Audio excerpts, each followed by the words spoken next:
इसी मुकद्दर में तय होती है। ये कहानी है एक ऐसे वीर पराक्रमी योद्धा की जिसने न सिर्फ पूर्वोत्तर की रक्षा की बल्कि मुगलों के गुरु को भी कुचल डाला। The legend of Lachit Borphukan. Bharat का वो हिस्सा जहां सूरज सबसे पहले दस्तक देता है, पूर्वोत्तर। 17वीं सदी जब पूर्वोत्तर की राजधानी हुआ करता था रोमपुर शिवसागर। मुगल सल्तनत की पैरवी करते हुए मीरजुल्ला ने राजा जयद्रथ सिंह को परास्त किया, जिसके पश्चात उनकी अकाल मृत्यु हो गई। समय के गति चक्र के साथ आहूम राज्य के राज सिंहासन पर स्वर्गदेव यानी राजा चक्रध्वज सिंह विराजमान हुए, जिन्होंने अपने राज्य के प्रधानमंत्री आटुंगोड़ा गुआई, जो कि बेहद चतुर, हर काम में निपुण और एक कूटनीतिज्ञ थे, के साथ मिलकर नए दुर्गों का निर्माण किया। अपनी सेना को संगठित कर उसे और मजबूत बनाने के लिए उन्होंने एक वीर योद्धा लासित बरफुकन को अपनी सेना का प्रधान सेनापति नियुक्त किया।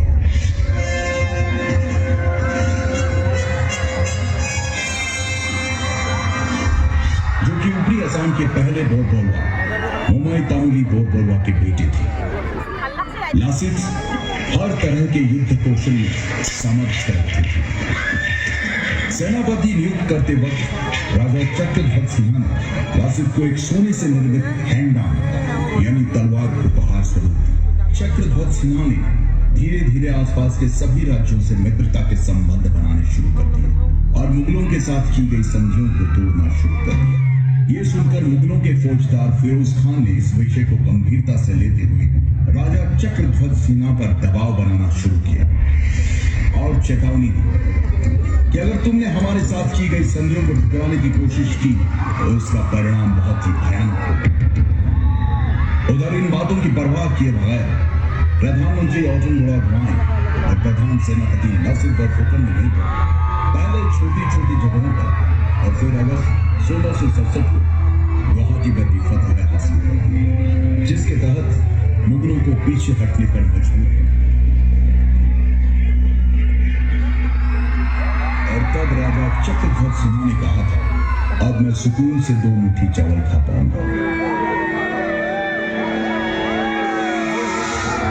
वहीं दिल्ली में बैठे मुगल सल्तनत के बादशाह औरंगजेब को जब इस बात का पता चला तो वो बौखला गया और 19 दिसंबर 1667 को एक विशाल सेना जिसमें 5000 बंदूकधारी, 1000 से अधिक तोपें, नावों का एक बड़ा बेड़ा, 30,000 पैदल सैनिक, 15,000 तीरंदाज और 18,000 तुर्की घुड़सवार शामिल थे, जिसके कमान उसने राम सिंह के हाथ में देकर कहा, जाओ और जो भी हमारे सामने सर उठाने का साहस करे उसे कुचल डालो।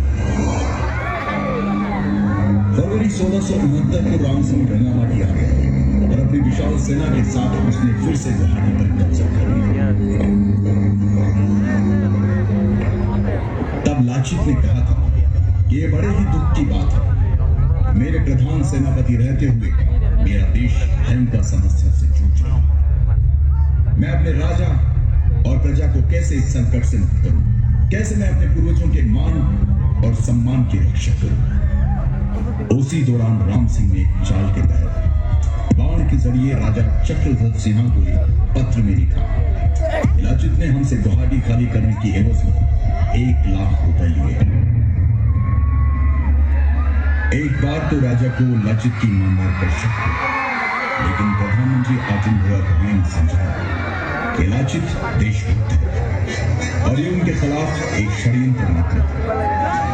लाचित के देशभक्ति की मिसाल इस बात से भी लगाई जा सकती है कि मुगलों पर नजर रखने एवं युद्ध नीति के तहत लाचित ने गुवाहाटी के नजदीक दुर्ग बनाने के काम की जिम्मेदारी अपने मामा को दी और कहा कि कल भोर होने से पहले ये दुर्ग तैयार हो जाना चाहिए।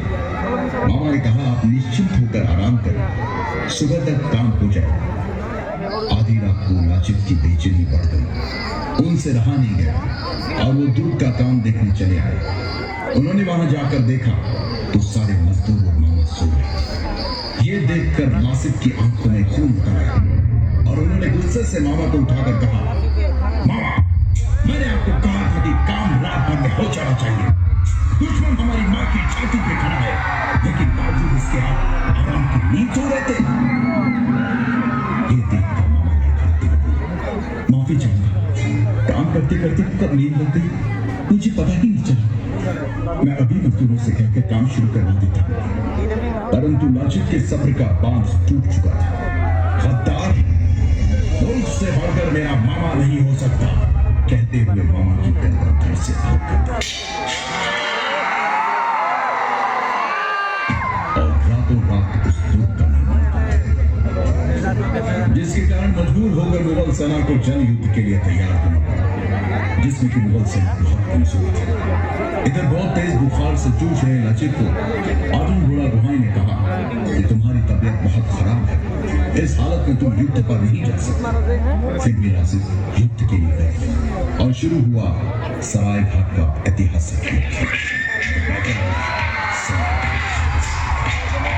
लेकिन क्योंकि लाचित के पास सेना बहुत कम थी, इसलिए लाचित की सेना युद्ध छोड़कर पीछे हटने लगा।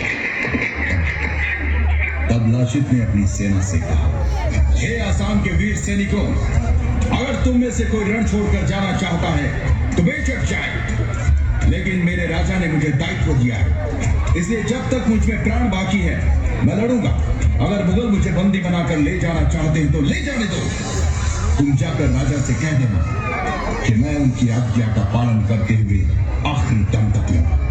ये सुनकर लाचित की अगुवाई वाली सेना में तीव्र ऊर्जा का संचार हुआ और परिणाम मुगलों को मुख की खानी पड़ी। मुगल सेना पूरी तरह से हार गई। ये देखकर मुगलों के नेतृत्व करने वाले राम सिंह ने नतमस्तक होते हुए कहा, मैंने अपने जीवन काल में अनेकों युद्ध देखे और लड़े। ऐसा पराक्रमी वीर योद्धा जो जान से ज्यादा अपनी मातृभूमि से प्यार करे, जो युद्ध के हर क्षेत्र में पारंगत हो, आज पहली बार दिख रहा। राजा की जय, सलाहकारों की जय, सेनापति की जय, देश की जय। हे लाचित, तुम्हें कोटि कोटि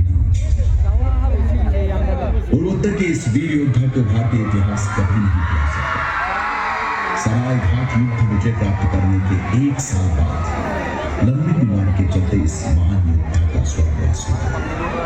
1672 में स्वर्गदेव राजा उदय आदित्य सिंह ने जोरहाट से 16 किलोमीटर दूर बुलंदताल में लाचित मैदान का निर्माण करवाया।